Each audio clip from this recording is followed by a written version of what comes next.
First story. I neglect my entitled stepdaughter, use her room to smoke with my friends, and tell her to sleep on the couch like she always has. She sulked and disrespected me, so I grounded her, banned her from using my AC, lights, and school dance, and took away her electronics. Now everything is ruined. My kids and fiancé abandoned me, and I regret my actions. Throwaway because some people know my main. I 33F have been with my fiancé 31M for a little over a year now. He moved in with me last October, so it hasn't been that long since we combined our households. I have 3 kids. My daughter is 14, and my sons are 11 and 3. He has a daughter who's also 14. When we first talked about him moving in, the plan was to do it in a way that was fair to all the kids. We knew space would be tight. I have a 3-bedroom house, 2 bathrooms, and a garage. My 2 boys already shared one room, my daughter had her own, and the 3rd room was the master that I used. The idea we agreed on was that I'd give my daughter the master, the boys would stay where they were, his daughter would get her own room, and I and my fiancé would turn the garage into our space. Well, once he moved in, it didn't go exactly like we planned. I'll be honest, we realized pretty quickly that we didn't want to be using the bathroom the kids used. It's a smaller one, it gets messy easily, and the idea of sharing that space with a teen girl, a preteen boy, and a toddler didn't sit well. So instead of moving ourselves into the garage, we set his daughter up out there.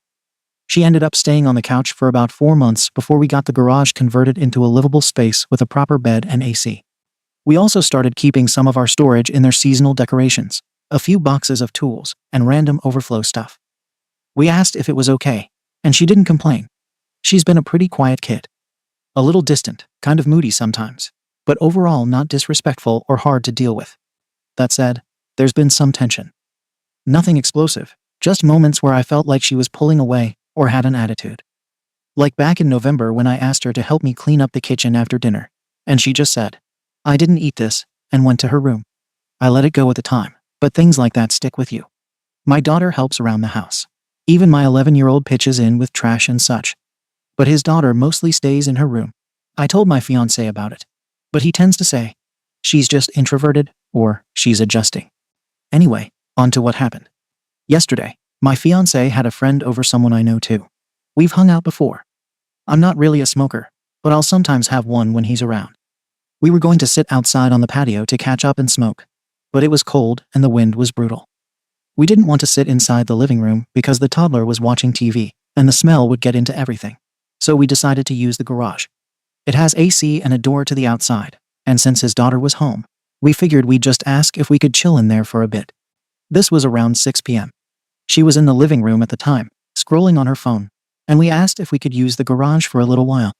She said, sure, so we went in, pulled out a couple folding chairs, turned on the little plug-in heater, and sat in there talking and smoking.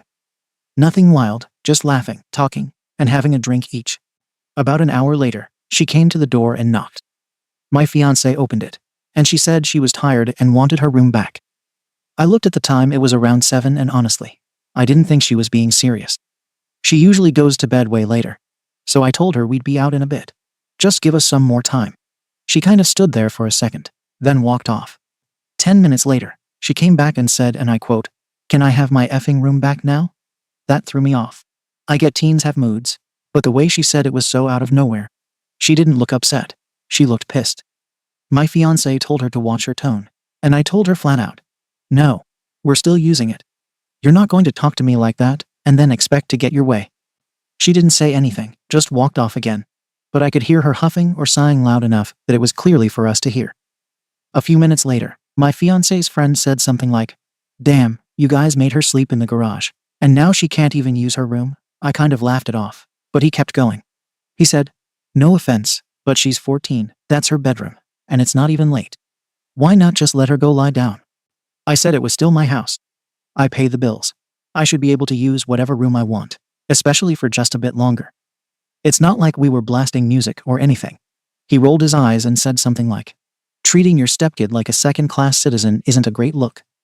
That got under my skin a bit. He doesn't know the whole situation. Anyway, we stayed in the garage until about 9. She never came back to say anything, but when we went inside, she was curled up on the couch with a blanket, not talking to anyone. My fiancé said we should maybe talk to her, but I told him to give it a rest.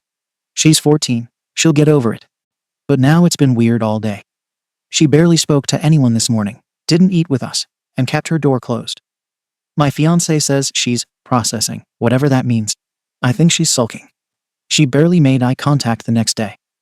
Didn't come in for breakfast, barely acknowledged her dad, and ignored me completely. When I asked if she was going to shower soon so I could clean the bathroom, she just said, "I'll be out when I'm out." My fiancé didn't say much at first, just kept glancing between us like he didn't want to get involved. Later that evening, he pulled me aside and asked, "Do you think we maybe came off a little harsh?" I asked him what he meant, and he said, "I mean, she's been good about the garage, and maybe we should have just let her go to bed." I told him it's not about being harsh. She swore at me and expected to get her way. That's not how I run my house. I don't care how tired she says she is. I'm not going to let a teenager curse at me and then hand her what she wants like it didn't happen. I also reminded him this isn't the first time she's tried to make that space hers like she's a tenant. A few weeks back, she stuck a note on the garage door that said, "Please knock before entering," like it's some kind of apartment. I took it down and told her directly that this is still my house.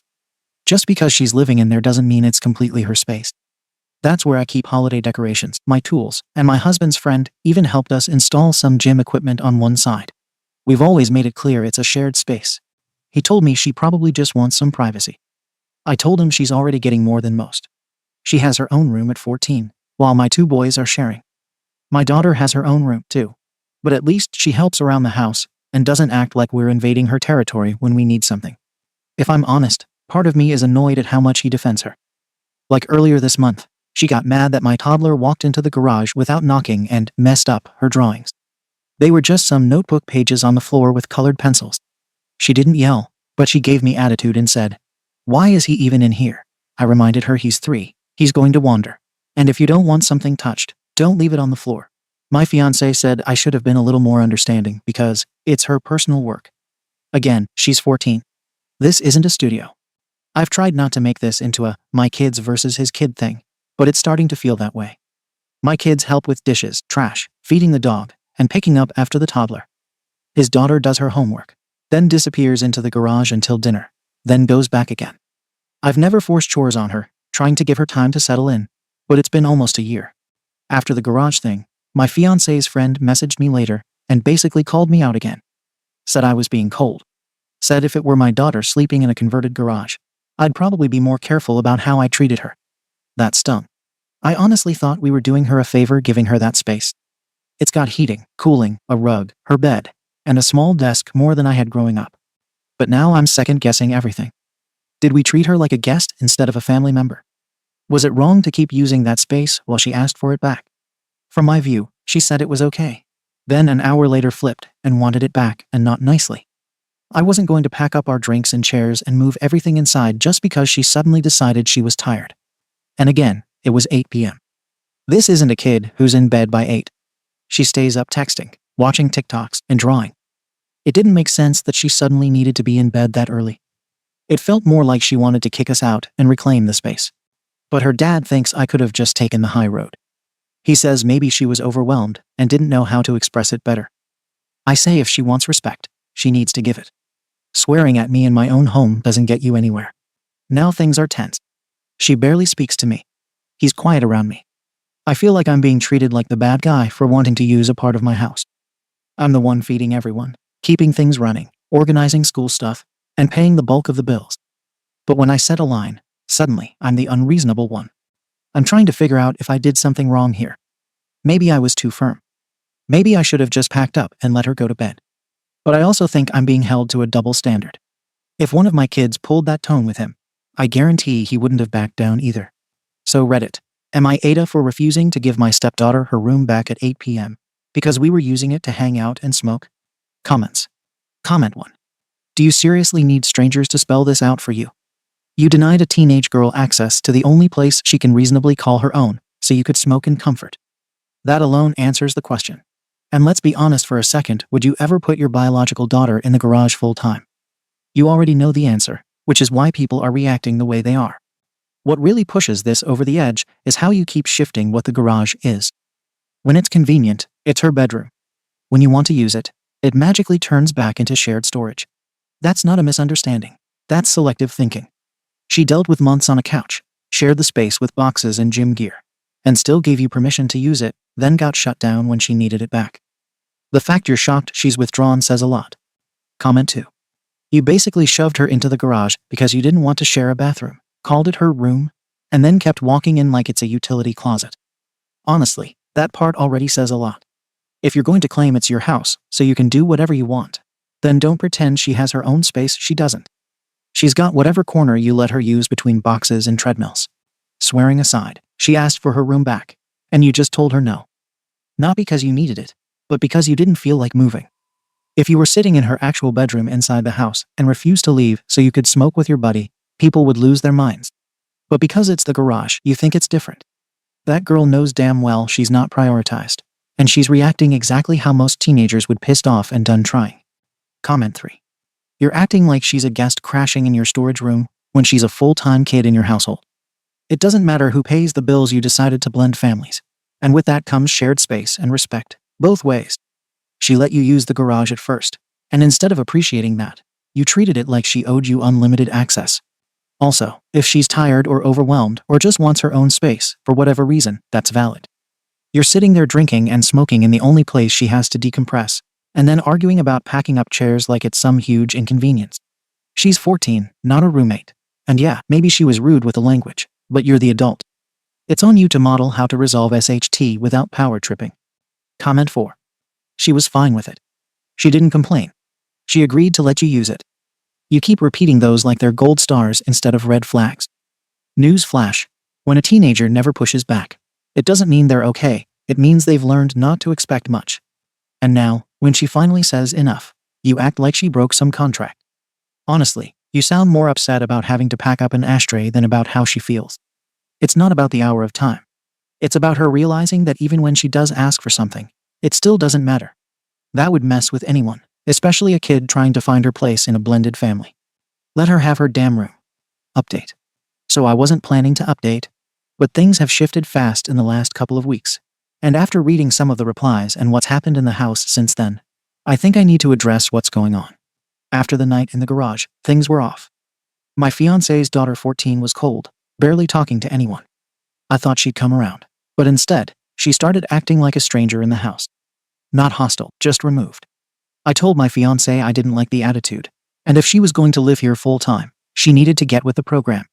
He said she was probably upset, and maybe I could ease up a bit. But I told him that it's my house and I won't have a teenager acting like they run it. I told him I was setting a firm schedule. I decided lights out at 8:30 p.m., not for all the kids, just her. My daughter doesn't have that rule. The boys are younger, so it's a different story. I said no phone past 8. She can read or rest. No late night noise, no music, and no lounging in the living room past 7 if she's not helping with chores. I also told her that bedroom time wasn't optional if she didn't want to be around the family. Then she could stay in her space. She didn't like it.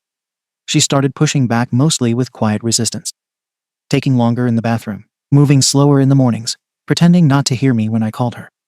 A few days later, one of my friends came over again. We were in the kitchen talking, and my stepdaughter walked in and didn't say anything. I asked her a simple question, whether she'd taken the trash out like she was told, and she responded with this clipped tone and rolled her eyes before saying, "I'm not your maid." My friend just looked at me. I turned to her and told her flat out she was grounded. I made it clear that talking to me like that, especially in front of guests, wouldn't fly. That meant no hangouts, no phone, and no extra privileges until she started showing basic respect. Her dad said I was being excessive. I told him she was challenging me and setting a tone in the house. He tried to argue back, but I shut it down. That weekend, I told her to return the key to the garage door. She resisted, saying she didn't feel comfortable without being able to lock the door, especially with a toddler wandering in sometimes. I reminded her it's still our house, and since she's being grounded, privacy isn't a priority right now. My fiancé didn't agree, but didn't push back hard either. She gave the key back. Then things started stacking up.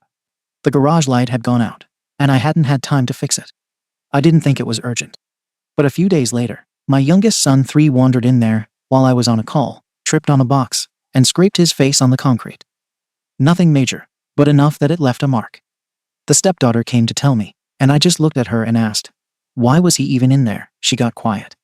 The next morning, she was already up when I went to make coffee, fully dressed and sitting by the door. Said she was leaving early for school. I didn't think much of it. But this kept happening. She stopped eating with us entirely. left before breakfast, came home late, went straight into the garage and shut the door. I told my fiancé this wasn't sustainable, and he said maybe she just needed space. Then I found out she'd been staying behind at school for hours. A teacher called, saying she'd been lingering around long after classes ended. Apparently, she told someone she was just not in a rush to go home. I was furious. I confronted her about it when she got back that day, and she gave me nothing but blank stares. I told her if she had time to sit around school, she had time to help in the house. She muttered, "It's not like anyone wants me here anyway." I told her to stop acting like a victim. A couple days later, I went into the garage while she was at school to grab something from storage, and I noticed a box was gone, the one she used to keep her old school stuff. Inside the desk drawers, most of her clothes were missing. I asked my fiancé if he'd moved anything. He hadn't. Turns out she had started keeping a small bag of her essentials at her friend's house. I found this out when one of the mums called my fiancé, saying she wasn't comfortable storing someone else's things long-term without the parents being in the loop. That set off alarms for him. He confronted his daughter and asked her directly if she was planning to leave. She said she didn't feel safe in the house anymore, not because of threats or anything, but because she always feels watched, criticized, and like she's just taking up space. He came to me afterwards and said, "I think we need to reconsider how we're handling her." I asked what that meant. He said maybe I should stop enforcing these constant new rules on just her. I got angry. Told him that if he's going to pick sides, then he can go sleep in the garage too. He didn't say anything back, just walked away. A few days later, we got a letter from school. She's failing 2 classes. One of the teachers also attached a personal note saying she's been detached, and that home circumstances may be affecting her academic performance. I was embarrassed, but I also felt like she was using school to paint me in a bad light. Since then, we've barely spoken. My fiancé is cold and distracted. He goes straight to check on her when he gets home, and sometimes I don't even know when she comes or goes. She locks the garage from the inside and ignores knockings. I told him he needs to handle it. He said, "You already did enough." Then last night, I caught her sitting on the garage floor with a flashlight, doing her homework because the light still hasn't been fixed. She didn't say a word when I walked in, just kept writing. I asked why she didn't say anything about the light again, and she replied, "I stopped expecting anyone to care." I told her to watch her tone and walked out. Now the house feels divided. My fiancé is barely speaking to me. My daughter told me I was being too harsh, and has started texting with her stepsister more than usual. Even my 11-year-old asked, "Why doesn't she eat with us anymore?" I've been trying to hold the line. I don't think it's right for a teenager to act like she runs the place, but now it's like I'm the outsider in my own home. Everyone's tense. No one talks unless they have to, and I'm being made to feel like I'm the problem for expecting basic respect. So yeah, this has all backfired in a way I didn't expect. I wanted a house where everyone followed the same expectations. I wanted a daughter who didn't act like everything was owed to her. But now I've got a fiancé who doesn't want to be in the same room with me, a kid who's borderline gone emotionally, and a house that feels like it's held together by silence. This isn't how I wanted things to go. But I also don't know if changing course now would fix anything. Comments. Comment 1. What stands out here is how consistently every adult choice prioritized comfort and authority over long-term stability. The garage was chosen for convenience. The rules were introduced after friction, not before. Consequences kept stacking without any point where someone actually asked her what she needed. Meanwhile, she adapted in ways that minimize conflict, leaving early, staying out late, keeping possessions elsewhere, speaking less. Those aren't moves of a kid testing limits. They're survival behaviors. Your fiancé seems to see this and is trying to de-escalate, but you framed that as him taking sides instead of responding to reality. And now the family environment is fractured not because she won, but because she checked out. That's the part people don't come back easily from. Even if the rules change tomorrow, the message she internalized is already there. Comment 2. This hit hard. I was the stepkid in a house like this, got the garage, the rules no one else had, and the "it's our house, not yours" energy every time I asked for anything. And I remember that feeling of being tolerated, not welcomed. Of learning to shut up, make myself small, and wait for the day I could leave. That girl's already doing what I did, keeping stuff elsewhere, hiding at school, and trying to avoid being noticed because being noticed means getting punished. She's not moody. She's checked out because no one in that house made her feel worth the space she took up. The light thing broke me. Sitting on a garage floor with a flashlight, and no one gave a damn. She's 14, and you've made her feel like she's intruding in the one room she sleeps in. That doesn't get fixed with stricter rules. That needs a whole shift in how you see her if you still want her in your life at all. Comment 3. There's a quiet war going on in your house, and you don't seem to realize you've already lost it. Your fiancé has withdrawn. Your daughter's loyalty is shifting. Even your younger son is picking up on something being off. You keep trying to reassert order through punishments and rules aimed at one kid. But the family have already drawn their conclusions, and they're not backing you up. You created a hierarchy where your comfort and your bio kids come first. She noticed. Everyone else noticed. And now that her dad's siding with her, you're lashing out at him too. Like maintaining your grip is more important than the actual relationships. That's how families break, not from one fight, but from a slow accumulation of imbalance. You might still win every argument, but you're losing the household. Comment 4. You really sat here and wrote out how a 14-year-old girl is now doing homework on the garage floor with a flashlight, and somehow didn't stop to ask, wait, how the hell did it get this bad? You don't need stricter rules, you need a reality check. This isn't about discipline anymore, it's about pride. She challenged you once, and you've been punishing her for it ever since. All the stuff you call consequences is just making sure she remembers every day she's not really part of the family. Forced bedtime, no phone, no lock, treated like a squatter in your storage room. And when she tries to disappear quietly, you double down instead of asking what the hell is actually going on with her. You say everyone's tense, no SHT. That's not just on her, and deep down, you know it. Update. I didn't want to come back to this post, but the last couple of weeks have felt unreal. Everything that could go wrong has gone wrong, and I feel like I'm drowning while everyone around me keeps pointing fingers. First, I need to clear something up since people keep repeating the same thing. The garage is fixed. The AC works. The light works. She is not sitting in the dark or sweating or freezing. I replaced the bulb. We had someone look at the AC unit, and it's running fine. So please stop acting like I'm neglecting a child in some concrete cave. That narrative has gotten way out of hand. That said, things have only gotten worse. After the last update, I noticed my fiancé was acting strange. Guarded. Always stepping outside to take calls. His phone never left his hand. One night, while he was in the shower, a notification popped up on his tablet that was linked to his email. It was an apartment listing. I confronted him immediately when he got out. Asked him how long he'd been planning to leave. He didn't deny it. He said he'd been looking, not committing. He said he felt like the house wasn't healthy for his daughter anymore. That broke something in me. I reminded him that I opened my home to him, rearranged everything for his kid, and all I've gotten back is disrespect and blame. He said I've been punishing her nonstop since the garage incident. I told him he's rewriting history. She broke rules. She mouthed off. She made herself an issue at school. Actions have consequences. He said consequences aren't supposed to destroy someone's sense of safety. I told him he was being dramatic. That same weekend, the same friend who called me out before had people over. I didn't want to go, but my fiancé insisted. While we were there, someone brought up blended families and teens being sensitive. I knew exactly what that meant. I felt humiliated. I ended up leaving early. Later I found out that my fiancé stayed behind and vented about everything. I heard this from someone else, not even him. A few days after that, CPS showed up. I'm not even exaggerating. A woman knocked on the door, introduced herself, and said there had been a report. My heart dropped. She asked about sleeping arrangements, schooling, and discipline. She wanted to see the garage. I showed her. Clean, lit, and cooled. I explained the situation. She took notes and said she needed to speak to my stepdaughter privately. That conversation lasted almost an hour. After the worker left, my fiancé told me his daughter had gone to her teacher and said she didn't feel safe at home and didn't think anyone would listen. That's what triggered everything. I was furious. That girl went outside the family and made me look like some kind of monster.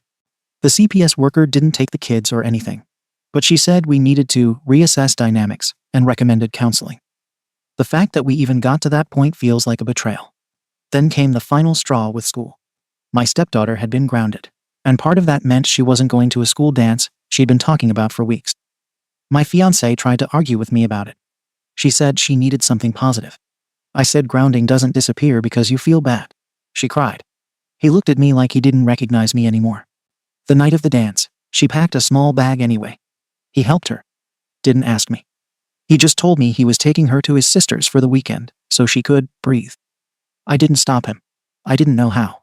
While they were gone, my ex showed up. My children's father, who barely comes around unless it's convenient, suddenly decided he was concerned. He said he'd heard things weren't stable here. Said the kids seemed stressed when they were with him. Then he dropped the bomb. He thinks it would be better if they stayed with him more often. And the worst part? My daughter didn't shut it down. She didn't commit either. But she didn't say no. My son asked questions. I felt my own house slipping through my fingers. That night, I went into the garage to reorganize some things. I won't lie, I was angry. I threw out a box I thought was junk. Old drawings, folded papers, notebooks. Later I realized they were hers. She came back 2 days later and asked where they were. I told her the truth. She didn't cry in front of me. She just stared and walked away. Later my fiancé told me those drawings were from before his divorce. Some were from her mom when she was younger. He said I crossed a line. I said they were in the way. He said that wasn't the point. He moved to the couch that night. 2 days after that, he told me he'd put a deposit on the apartment. He said he wasn't ending the relationship yet, but he needed to get his daughter out of this environment. He said she barely sleeps, barely eats, and flinches whenever rules are mentioned. He said he should have stepped in sooner. I lost it. I cried. I told him everyone was turning against me. That no one sees how hard I try. That I'm always the one holding everything together. He said holding things together doesn't mean everyone else falls apart. Now my ex is texting about custody schedules. My fiancé is packing boxes. My stepdaughter barely acknowledges my existence. My own kids are quieter, watching everything. And somehow, everyone thinks I'm the problem. I fixed the garage. I enforced rules. I tried to keep order in a house that was spinning. Now I'm crying at night wondering how I became the bad guy in my own life. I don't know what the right move is anymore. I just know I didn't wake up one day and decide to hurt anyone. And yet here I am, losing my family piece by piece, while being told I deserve it. Comments. Comment 1. I've been a stepmom for almost a decade. I've made mistakes, but the one thing I learned the hard way.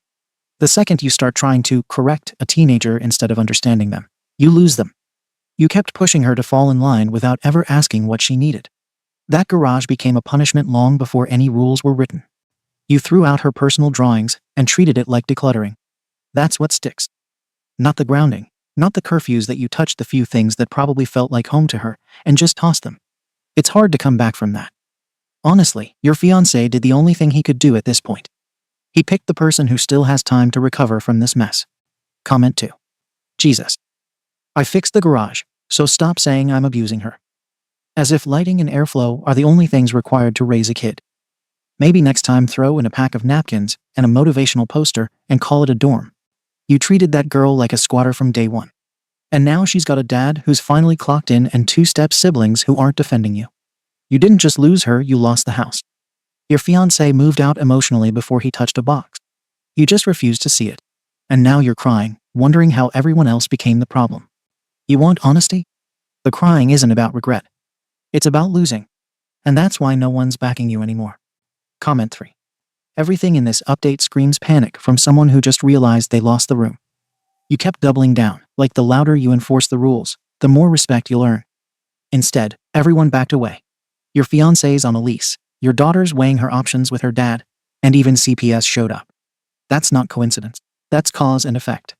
What's wild is how you still frame this like they're reacting to things that aren't even that bad. You fixed the AC and light, okay, great. That doesn't undo the fact that the garage was never her room until you needed it to be her room.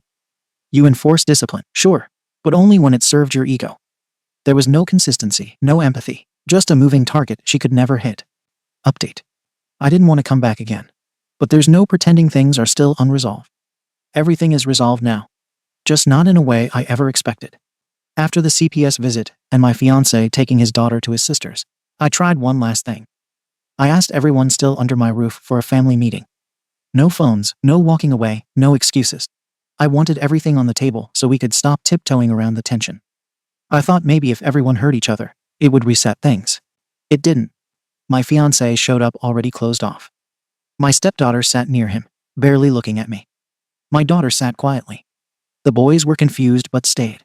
I started by saying, I felt like I'd been painted as some monster over one situation that spiraled. I said I felt like my authority had been chipped away. My house turned into a place where I didn't even feel respected. I said I tried to provide, to enforce expectations, to stop things from turning chaotic. That's when my stepdaughter spoke. She said she never felt wanted. That she felt like a guest who overstayed her welcome. That the garage never felt like a room. That every rule made her smaller. She said she only asked for her room back once, one time, and it changed everything. I snapped and said she had no idea how good she had it. That plenty of kids share rooms or sleep on couches, and don't complain. I said she should have been grateful instead of making everything harder. That word landed like a bomb. My fiancé looked at me like he didn't recognize who I was talking to. My daughter went silent. My stepdaughter stood up and left the room without a word. That meeting ended there. After that, everything fell like dominoes. CPS followed up with a formal summary. No removal, no charges, but they documented concerns. Emotional environment, sleeping arrangements, disciplinary imbalance, recommended parenting classes and individual counseling. That report didn't just disappear. It went into a file. The school counselor sent another email. My stepdaughter's grades had stabilized after she left the house. Attendance improved. Mood reportedly better. They included her statement saying she felt relief being away. That was all my ex needed. My kid's father had already been circling, acting concerned, asking questions he never bothered with before. The moment he got wind of CPS and the school's involvement, he filed for custody modification. He didn't ask for everything, just primary placement. He framed it as stability. And the worst part? My daughter told the mediator she wanted to try it. She said things felt tense at home. That she didn't like the constant stress. That she wanted space. The court didn't strip me of my kids. But I lost something I didn't think I could. Shared custody. On paper, I still have them. In reality, my house is quiet more often than not. My fiancé moved out 2 weeks later. There was no big speech. No screaming match. He packed carefully, methodically. He said he loved me, but he couldn't keep choosing between his daughter and the life we planned. He said he didn't recognize the environment anymore. That he felt complicit. I told him he never loved my kids the way he loved his. He didn't deny it. He said he cared, but the bond wasn't the same.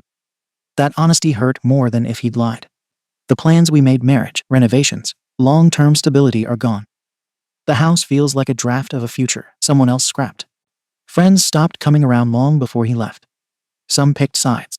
Some went quiet. The friend who called me out early on hasn't spoken to me since. I hear things through other people. Or I don't hear anything at all. I won't lie. I've been drinking more. Smoking more. It quiets things. I'm careful. I don't do it around my kids. I don't let it show up on paper. I know how easily it could be used against me, and I'm not stupid. But it's harder to stop now that the house echoes. And through all of this, everyone keeps pointing back to her. A 14-year-old girl who asked for her room back one time. One request turned into CPS, custody loss, a broken relationship, and a life split in half. People keep saying she didn't ruin anything, that it was already broken. Maybe. But it still feels unreal that everything collapsed over something so small. I loved my fiancé. I believed in the family we were building. I didn't think enforcing rules and order would make me the enemy. I didn't think my own kids would drift away. I didn't think I'd be sitting alone wondering when my house became a place people were trying to escape from. Reddit decided long ago where I stand. Apparently, I was wrong from the start. Apparently, caring about respect and expectations makes me heartless. Maybe I'll unpack that someday. Right now, I'm just trying to get through mornings without replaying every decision. I still don't think I meant harm. But intent doesn't seem to matter much once consequences show up with paperwork and packed boxes. This is where things ended. Whether I deserved it or not, this is what's left. Comments. Comment 1. This is one of those posts that makes me put my phone down and walk around. You're talking like a victim in a story where you were the one driving the damn car off the road. The girl didn't take anything from you. She didn't call CPS. She didn't file for custody. She didn't pack your fiancé's boxes or speak on your behalf in court. She told a teacher she felt unwanted. That's it. She didn't lie. She just spoke the truth, and a lot of adults took one look at your house and said, "Yeah, this kid's right." And instead of taking that seriously, you treated it like betrayal. You were never in danger of losing everything over a single moment. You lost it piece by piece, every time you refused to listen. This isn't about being the bad guy. It's about being the last one in the room to realize you were the only one still trying to win something everyone else had already walked away from. Comment 2. She asked for her room back and got a 4-month-long war in return. Reading this felt like watching someone walk into a quiet room, throw a match, and then sit in the smoke asking why everyone else left. You kept tightening things every time someone pushed back, rules, punishments, arguments, all under the name of keeping things together. But no one else saw that as stability. They saw survival. The CPS visit didn't happen in a vacuum. Your ex didn't win by manipulating facts. He had paperwork. He had behavior patterns. He had statements from kids. He didn't steal anything. He filled a gap you created. And your fiancé? He probably held on way longer than he should have, trying to fix something already halfway gone. You keep saying you didn't mean to hurt anyone. That's probably true. But you did. And meaning well doesn't erase the damage. Comment 3. I remember being 14 and hearing my stepmom call me ungrateful for the 100th time, usually after I didn't say thank you fast enough, or because I didn't smile at dinner. It doesn't feel like discipline. It feels like erasure, like your presence is tolerated but never welcomed. That's the vibe your entire story gives off. You gave her a place to sleep, sure, but only on your terms. The second she asked for one thing, it became a referendum on her entire existence in your house. You didn't see her as family. You saw her as a variable to manage. The worst part, I doubt you even knew you were doing it. But now she's gone, and so is the life you tried to build, and you're still pointing the blame outward. That tells me this ending isn't surprising, it was inevitable. Second story.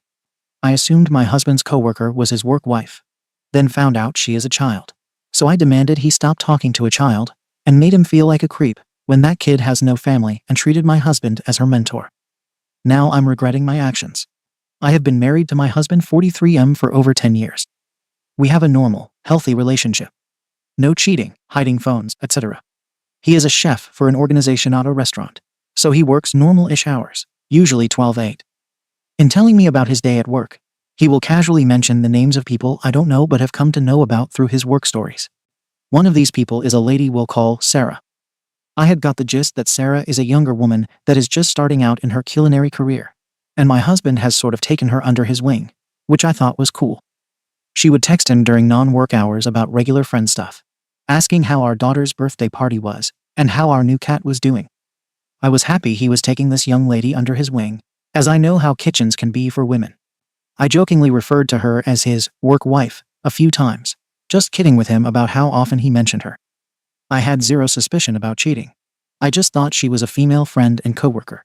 My husband recently put in his 2 weeks at that organization and has only been working part-time there to help them in the transition, while also working at a new place that seems much less chaotic. He's super happy at the new spot. His last day of work was last week, and it also happened to fall on the day of the previous job's Christmas party. I went with him to the party like I normally do, and I got to meet Sarah. She seemed like a sweet girl, clearly knew he was married, and asked me about some treats she had made and sent home with him recently that I got to try.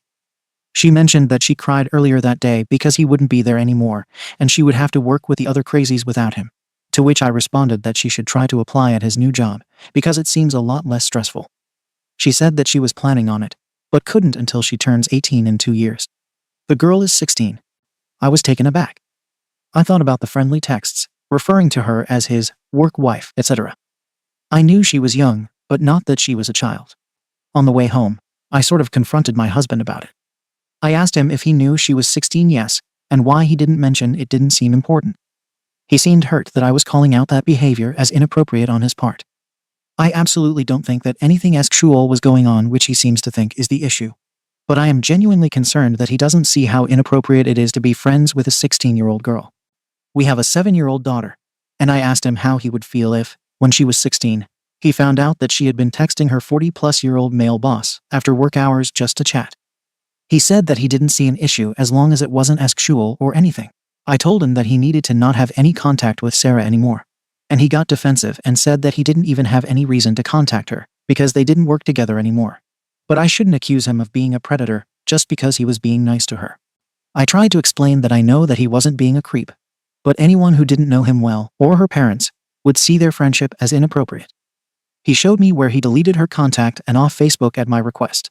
But he's being standoffish, as though I'm making a big deal out of nothing. Ayo? Edit. Just to clarify some things that keep getting mentioned in comments. He never referred to her as his work wife.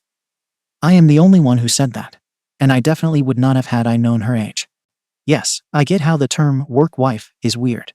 I never suspected my husband of any kind of inappropriate relationship with Sarah, and made sure when we were talking about the situation that he knew this. I didn't accuse him of being a predator or grooming her or anything like that. He didn't act inappropriately towards her in any way. The confrontation was about how it looks to other people, and how I would think anyone would react to a man his age, having a friendship with a child that he no longer has a working relationship with. Comments. Commenter 1. Did he call her the work wife? Did she call herself his work wife? Or did you call her his work wife? I jokingly referred to her as his work wife a few times. I don't see other references to this other than your comments. Did you get mad at him for your own comment? OP. I guess that I'm now seeing how I am a little mad at myself for referring to her as his work wife. And I am the only one who used that term. Had I known her age, I would not have said that. Commenter 2. Info: what kind of job does your husband have where a 16-year-old would be there day in and day out? A high school dropout. I enjoy some stories, but this seems very unlikely to have ever happened. OP. At this job, he was a chef for a catering company. I'm assuming his coworker was able to come to work after she got out of school. I don't know the particulars of how many hours kids that age can work, but I'm assuming it was part-time. Commenter 3. She's overreacting. He may not have said so, but there's a good chance he thought of her as a surrogate daughter, helping her learn how to be a chef. I had a friend on the internet. She wasn't 16, but she was much younger than I was, and I also always thought of her as a surrogate daughter. She was married to a jerk. Luckily, she realized she was married to a jerk. They got divorced. Then she met someone better and married him. We kept in touch, although she stopped posting after they had a child, and I haven't heard much from her since. So, his thoughts about the girl are not anything like what his wife is fantasizing. OP. No, I definitely thought this too. My husband is a safe person, and I can see how he just thought that he was being nice to her. As I said in the post, I know him well enough to know that he isn't grooming her or doing anything like that. Someone else responded here that the optics were bad, and that's what I'm trying to get him to understand. It's not about him actually being creepy. If I knew a 40-year-old man and a 16-year-old girl were texting, and not about work, it would instantly put me on guard about him and for her. I worry that he is not seeing how it would be seen as inappropriate if someone saw their relationship without the context. I'm sorry if I made it seem as though I thought something nefarious was going on. I absolutely don't. Commenter 4. I am a woman in her 50s who started in a male-dominated industry at 16. I was thankful for the couple of older guys who took me under their wings. I never felt it was inappropriate or sexual. Much more like a father teaching their daughter skills needed for the profession. I'm so very thankful for both of them, still today. One of them and his wife even attended my wedding years later. You yourself stated you know your husband never would do anything. Why make it gross? There are plenty of horrible people in the world who will mistreat young women. You have said that's not your husband. Let the good guys continue to be good guys and back him up. Help him make sure others don't get the wrong ideas. OP, thank you for this perspective. My reaction was knee-jerk thinking. What will other people think? And I worried that others would misconstrue his intentions, though I know that he is one of the good ones. Him being a safe person for a young woman in that industry outweighs what other people may think, and I'll definitely back him up. Commenter 5. A few questions. Is it pretty common for minors to be hired on at his previous place of employment? Are the text questions she had for him after work hours similar to what other coworkers minors or not would ask him? How does your husband feel about leaving his previous place of employment? Relieved? Prior to your conversation about her age, did he imply at all that he wouldn't be maintaining contact with her or any other of his other coworkers? Granted, the first time you called her his work wife, he should have immediately said something to the effect of, yeah, no, she's only 16 years old. Let's not call her that. I am curious why he didn't feel the need to bring that up. I am wary of the concept of calling coworkers work wife or work husband. It implies quite a bit and convolutes things. OP. I don't know how many other kids work there, but after working in a restaurant for a long time, I know that 16 is usually the minimum age you can be hired. There are generally always a handful starting out around that age. The texts were just normal things that he would have told her about just working alongside her. About our daughter, the new cat, and the treats that she wanted us to try. Nothing that would suggest she knew more about him than any other coworker would know. He is stoked to leave that job. I brought up applying to his new job when I met her, because he and I had previously talked about her being sad he was leaving, and I had suggested that she would like working at his new job better as well. The previous place sounded like a SHT show. Commenter 6. How was your husband working with a 16-year-old girl from 12 p.m. to 8 p.m. every day all of this time? She doesn't have school during the day. OP. Those were his work hours. I would guess that a kid would only work part-time, after school. Update. I have read all of the comments and appreciate them and took them into consideration. The issue was gnawing at me, so my husband and I had a lengthy conversation this morning. I apologized for my knee-jerk reaction and for automatically assuming that people would think the worst. We discussed some things that were brought up here, mostly about how it was my own embarrassment for sexualizing the relationship with the work-wife comments. Rest assured, I will never use that term again. Truly had no idea that the phrase was such an ike for people. But that he should have mentioned that she was a kid the first time I said it. He said that he thought that I already knew that she was still in high school, and he thought I was just poking fun at him, because I thought a kid had a crush on him at work. I asked him how I would know that without him telling me directly, and he brought up that I had asked him who she was when she liked a pic I had tagged him in on FB. It was a pic of some food that looked amazing. I posted it to my FB because I was proud of him. She liked the post, and I generally know his friends who like his tagged pics, so I said, "Hey, who's this?" And he said, "Oh, that's Sarah from work." And that was it. He had assumed that I had done some digging, and I didn't, so I had no idea. I also tried to explain to him that it was awesome that he was her mentor. I tried to use this term a lot because it was mentioned in the comments often, and that I wish I had that when I was younger. But that many people's experiences with older male coworkers were not good, mine included, and that people might have the same immediate reaction that I did. I apologized for projecting my bad experiences into this situation. His response was that he had no interest in being anyone's mentor, especially someone he would have to mentor outside of work. He said that he just felt protective of her, like some people have mentioned, and he would want someone to take care of our daughter too, if she finds herself in his line of work. He said that she alluded to not having a great family, and that she absolutely loved our daughter. She's been into his job a couple of times when he had to take her to get a deposit/do a grocery run on his days off, and had told him she could babysit if we ever needed her to. He said that she had taken an interest in me as well because he had mentioned what I do for a living. I work in the music industry, and she was always asking what bands I get to see. He said that in his mind, he knew that this girl could benefit from having stable adults in her life, and that he had intended to keep the line of communication open in hopes that she could reach out to him/us if she needed anything now that they didn't work together anymore. I was so ashamed reading the comments, and especially when he said that my reaction to the situation was to cut communication because of how it looks, and not realizing that this girl may be latching onto him because she needed someone like my husband. We came to the conclusion that we were both sort of in the wrong due to both of us, just assuming things, me assuming that she was an adult, and him assuming I knew she was a kid. He admitted that he didn't once think about how it may look that she texted him, because he knew that it was innocent. But in the future he would loop in another adult when she contacted him just so nothing gets misconstrued. I apologized for assuming that other people would assume the worst. He's a great guy. All is well. Thank you for watching the video. If you are interested in listening to these kinds of stories, we've got more in store for you. Simply subscribe to our channel, hit the like button, and share it with your friends.